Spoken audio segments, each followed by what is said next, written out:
Fogos de artifício são planos ou esféricos? Pergunta bem estranha, não é mesmo? Mas é algo até bem questionado na light novel Fireworks, Luzes no Céu, de Shunji Iwai e Hitoshi One, publicado aqui no Brasil pela editora New Pop em fevereiro de 2020, no formato livro de bolso. E como sempre, o link do site de compras da editora New Pop vai estar na descrição para os interessados. E desta vez também estou deixando o link da Amazon, caso seja mais conveniente para você comprar pela Amazon. Fireworks Luzes no Céu nasceu originalmente como um filme, lançado no Japão em 1993 e dirigido por Shunji Iwai. Em 2017, a obra ganhou uma espécie de remake como um filme de animação, que provavelmente é o que a maioria conhece hoje em dia e está disponível na Netflix, tendo Hitoshi One como responsável por reescrever o roteiro, mudando algumas coisinhas em relação tanto aos personagens e à história. E assim, é até bem comum que obras desse tipo, com o tempo, ganhem adaptações para outras mídias, tipo mangás, livros, entre outras coisas, e com Fireworks não foi diferente. O livro ficou a cargo do próprio Hitoshi One, o roteirista da animação de 2017.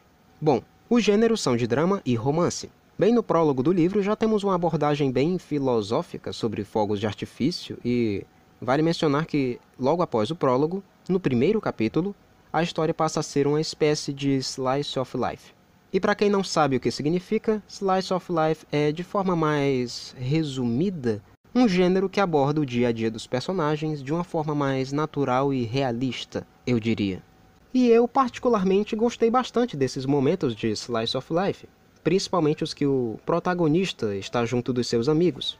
Isso inclusive me fez lembrar dos meus dias de escola e das conversas que eu tinha com meus colegas da época. Realmente foi algo bem satisfatório e me fez relaxar um pouco, sendo sincero. Logo depois desses momentos, o foco é no romance e no drama. Mas, voltando aqui, existe esse questionamento maluco entre os personagens no decorrer de praticamente toda a história, se os fogos de artifício têm uma forma diferente dependendo do ângulo que são vistos. Se são esféricos ou planos, ou, em outras palavras, redondos ou achatados. Mas admito que é bem melhor do que ficar discutindo se a Terra é esférica ou plana. O protagonista se chama Norimichi. Ele vive numa cidade litorânea pacata do interior do Japão e a história é narrada por ele, pelo menos nessa versão light novel. No dia de um grande show de fogo de artifício, ele concorda em ir até o farol da cidade com seus amigos para ver os fogos de lado, entre aspas. Ou seja, eles querem ver os fogos de outro ângulo para descobrir se eles são redondos ou achatados. Para você ver aí a empolgação da garotada, né? Naquela noite, entretanto, Norimichi recebe um convite meio inusitado para fugir com Nazuna, a garota de sua classe de quem ele gosta. Porém, os planos dos dois acabam falhando quando a mãe dela aparece e a leva embora. Com o coração apertado com a ideia de nunca mais poder ver Nazuna, Norimichi faz um pedido, se ao menos ele pudesse tentar mais uma vez. Essa preocupação dele de nunca mais poder vê-la se dá ao fato de que Nazuna está de mudança para outra cidade. E esse pedido dele de, se ao menos eu pudesse tentar mais uma vez e tal, está relacionado à viagem no tempo. E sim, aqui a viagem no tempo também é muito abordada. Apesar de ser um tema presente em diversas obras e a maioria aqui provavelmente já está cansada de ouvir falar nisso, nessa história até que tem as suas peculiaridades. Para falar a verdade, toda obra, filme, livro que aborda a viagem no tempo tem o seu próprio modo de fazer a viagem no tempo acontecer de forma diferente para diferenciar das outras obras. E aqui, eles também têm o seu próprio modo. E uma destas peculiaridades seria que o protagonista, ao invés de apenas voltar no tempo, ele na verdade está viajando entre mundos, entre realidades. E cada vez que ele viaja para uma outra realidade, obviamente ele percebe que alguma coisa está diferente. E vai desde coisinhas pequenas, coisas que dá para ignorar, até coisas incrivelmente bizarras. E nesses momentos em que ele nota que alguma coisa está diferente, aquilo está diferente só para ele, porque para o resto das pessoas aquilo sempre foi daquele jeito. Não vou dar tantos detalhes de que coisas mudam, mas no meu caso admito que conseguiu me surpreender. E sério, tem momentos em que eu fiquei me perguntando, mas por que isso está acontecendo? O que é que está havendo aqui? De modo geral, é um romance entre jovens que estão fugindo, olha só que bonito. E se você for assistir ao filme primeiro e depois estar lendo a light novel, muita coisa vai ser explicada, porque na novel, já que é narrada em primeira pessoa pelo protagonista, muitas das dúvidas que ficam em aberto ao assistir o filme são respondidas aqui. Na verdade, praticamente tudo é explicado no livro. O autor adicionou alguns outros detalhes na história que preenchem bastante coisa do filme também. Essa light novel é exatamente um complemento para o filme em anime.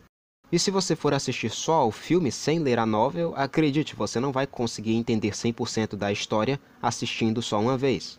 Eu, pelo menos, só depois de ler a novel que consegui entender tudo e até gostar mais da história. E vale lembrar que a novel não tem ilustrações, ou seja, se você quer saber como é a aparência dos personagens, o ambiente em que eles estão, é praticamente obrigatório assistir ao anime. Não estou dizendo que não vale a pena ler somente a novel sem ter assistido ao filme, muito pelo contrário. Se você quer só ler o livro, não tem problema nenhum, você vai conseguir entender toda a história numa boa. Mas se quer ter uma ótima experiência visual, então também assista ao filme em animação. E acredito que meu comentário a respeito do livro vale também para o filme, então... Bom, eu gostei muito, particularmente. Tem uma história bem envolvente. É algo que te deixa até bem curioso para saber como vai acabar e não se torna enjoativo. Pelo menos não no filme. Mas no livro, nas cenas em que o protagonista volta no tempo e tal, obviamente eles repetem a parte da cena, e não achei algo tão interessante. No filme isso nem chega a incomodar, é super de boa e praticamente nem se percebe muito. Mas no livro você ter que ler de novo a cena que há poucos minutos tinha acabado de ler é realmente um pouco irritante para mim. E aproveitando que estamos falando de coisas irritantes, vamos lá falar do melhor amigo do protagonista, que sinceramente é muito irritante. Talvez eu ache isso porque já tive amigos que são exatamente como ele, e realmente é um saco. Tanto o personagem como a interação dele com o Norimichi é um saco. Mas é algo suportável, relaxa, não é algo que me fez, sei lá, queimar o livro, não. Não chega a esse ponto, relaxa. Leia a light novel ou assista ao filme e você vai saber do que eu estou falando e o porquê eu acho isso. Agora vamos falar de coisas não irritantes nessa bela história, ou seja, os pontos positivos. E pode parecer incrível, mas o protagonista Norimichi e a sua interação com a Anazuna é algo até que bem relaxante, eu diria. Achei o relacionamento deles dois algo bem bonitinho. É interessante ver os dois tentando ter um romance juntos. Isso tanto no livro quanto no filme. Mas se fosse para escolher em que tipo de mídia eu gostaria de ver essa interação dos dois, então eu escolho o filme, com toda certeza. Ainda mais pelo fato de que tem toda a questão visual, né? Você pode ver as expressões faciais, gestos e olhares. E isso é bem mais agradável no filme. Temos cenários e animação muito bonitos e preciso mencionar que a música de encerramento do filme é incrivelmente linda. E eu, por ser um apreciador da música, geralmente o que me chama mais atenção em filmes e séries, além da história, é a trilha sonora. E aqui temos mais um belo motivo para você assistir também ao filme. Quem tiver interesse, o link para o clipe musical vai estar também na descrição. Eu posso garantir que sim, vale a pena você conhecer essa obra. Não só a novel, mas o filme e o anime de 2017. E eu não tinha especificado no começo do podcast, mas essa novel também, a publicação original dela é de 2017. Se você gosta de histórias de romance com algumas reviravoltas meio malucas, tipo A Viagem no Tempo, então pode ter certeza de que você vai amar Fireworks, Luzes no Céu. E só um comentário adicional, eu vi muita gente reclamando nos comentários da Amazon na página desse livro que não tinha lá especificando que se tratava de um livro de bolso, e eu acho sinceramente uma grande besteira, até porque se você descer na página só um pouquinho, lá embaixo tem as informações do produto. E ok, não tem dizendo que é um livro de bolso, mas tem as dimensões do produto, tudo bem direitinho, especificando o tamanho, peso, idioma. E na questão de tamanho, se você tem uma régua na sua casa, e você sabe, pelo menos tem uma noção, sabe, de medidas, então dá para saber qual o tamanho do livro. Enfim, antes de você comprar qualquer coisa na internet, sejam livros, mangás, aparelhos eletrônicos e entre outras coisas, eu recomendo fortemente que pesquise sobre o produto para que não tenha esse tipo de reação quando o produto chegar na sua casa e você perceber que não era bem como você esperava. Acredito que não custa nada fazer uma simples pesquisa. Mas enfim, esse foi o podcast. Eu espero muito que você tenha gostado e que de alguma maneira tenha sido útil para você. Relembrando, os links do site de compra da editora New Pop e da Amazon estão na descrição. E se você tiver alguma sugestão de algo que eu possa falar aqui, por favor, use os comentários, afinal é para isso que eles servem, não é mesmo? Até mais, baby!